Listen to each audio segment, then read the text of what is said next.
Hi, it's Emily. I'm sitting here staring into this camera because I need to get this off my chest. I've been carrying it for too long, and honestly, I'm done hiding. This isn't just a story, it's my truth. The kind that rips your heart out, sets it on fire, and somehow makes you stronger.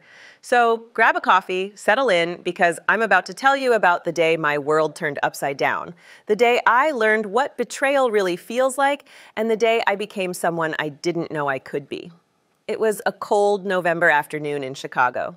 The kind of day where the wind cuts through your coat like it's personal. I was heading to my sister Sarah's place, excited to see her, to feel her baby kick, to just be sisters, you know? She was 8 months pregnant, glowing despite the exhaustion, and I'd promised to bring her favorite pumpkin spice latte and some gossip to make her laugh. I pictured us curled up on her couch, her rubbing her belly, me pretending I knew how to knit baby booties. That's what I expected. But life doesn't care about your plans. I walked into her apartment and the air felt wrong, heavy, like the world was holding its breath. I called her name, my voice echoing off the hardwood floors. No answer. My heart started pounding, that sick feeling you get when you know something's bad before you even see it. Then I heard it. A low, guttural moan from the kitchen. I ran in, and there she was, my sister, my best friend, curled up on the cold tile floor, sweating, groaning, clutching her belly like it was the only thing keeping her alive. She was in labor, alone. I froze. Just for a second, but it felt like forever. Her eyes met mine, wide with fear, and she whispered, it's too soon. That snapped me out of it. I dropped to my knees, grabbed her phone, and dialed her husband, Jake. That's when the real betrayal hit, like a punch I didn't see coming. Jake was in Miami, not working, not stuck in traffic, vacationing, sipping cocktails on a beach while his wife was screaming in pain. I yelled into the phone, "Jake, Sarah's in labor. Get here, now." And you know what he did? He laughed, like my sister's agony was some kind of joke. "She's dramatic," he said, his voice dripping with smugness. "She's always been a drama queen." Then his mom, snatched the phone and said, "Tell her to breathe. She'll be fine." Click. They hung up. I sat there, phone in my hand, my sister whimpering beside me, and something inside me broke. Not the soft, quiet part of me, the part everyone knows, the Emily who smiles, who listens, who never raises her voice. No, this was deeper. This was rage, a wildfire I didn't know I had in me. And let me tell you, when that fire starts, there's no putting it out. I got Sarah to the hospital. No ambulance. We couldn't wait. Just me, her, and a Fury that drove my old Honda like it was a race car. She was screaming through contractions, and I was screaming at the world, at Jake, at every red light that dared slow us down. I called my friend Lisa, who's a lawyer, to start digging into Jake's finances. I called our cousin, who works at a local news station, because I knew this story was bigger than me, bigger than Sarah. And while Sarah pushed through labor, I pushed back hard. You see, Jake wasn't just a bad husband. He was a thief. He'd put everything, their house, their insurance, their savings, in his name. Sarah didn't know. She trusted him. And now, with a baby coming, she was about to be homeless. Not on my watch. I filed emergency guardianship papers for Sarah and the baby. I triggered a marital asset freeze.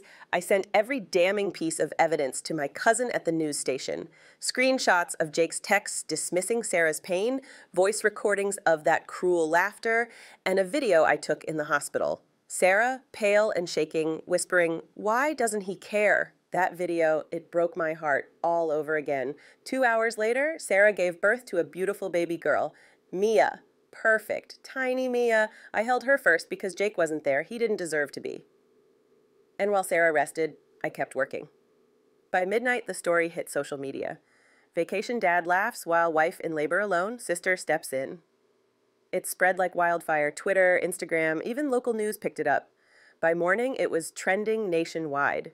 Jake's startup, done. Sponsors pulled out. The board kicked him out. And that house he'd tried to steal from Sarah, turns out he'd illegally removed her name from the title. Fraud. We had leverage now. Guess who owns that house today? Sarah? I wish I could say it felt good, but it didn't. Not at first. I was angry, yeah, but I was also sad. Sad for Sarah, who loved him once. Sad for Mia, who'd grow up with a father like that. Sad for me, because I'd trusted him too. I'd sat at their wedding, smiling, thinking Sarah had found her forever. How could I have been so blind? How could he laugh while she suffered? Those questions haunted me, kept me up at night, made me question everything I thought I knew about love, about trust. A month later, Sarah served Jake divorce papers. I was there standing beside her outside the gas station where he was working now. His startup dreams were gone, his reputation shredded. I handed him a gift bag. Petty, maybe, but it felt right.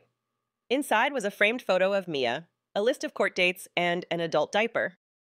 "For the next time you're in pain," I said, my voice steady, my eyes locked on his. He didn't say a word. He didn't have to. The look on his face, shock, shame, defeat, said it all. I'm not proud of the anger. I'm not proud of the wildfire that took over, but I'm proud of what it built. Sarah's stronger now. She's got Mia, her house, her life back, and me, I'm different too. I used to think being the quiet sister meant being weak, that my soft voice couldn't make waves, but I was wrong. We don't scream, we strike. And when we do, the world listens. So here I am telling you this because I need you to know betrayal hurts. It cuts deep, leaves scars you don't see, but it also shows you who you are. For me, it showed me I'm not just the quiet sister. I'm the one who fights, who protects, who burns it all down if that's what it takes. If you've ever been betrayed, if you've ever felt that ache in your chest, I see you, I feel you, and I'm telling you, you're stronger than you know. If this story hit you, if it made you feel something, hit that like button, share it, comment below, tell me your story, because this isn't just about me or Sarah, it's about all of us who've been hurt and kept going. Subscribe if you're with me, because this is just the beginning. Karma's not just a word, it's a lifestyle, and I'm living it, one truth at a time.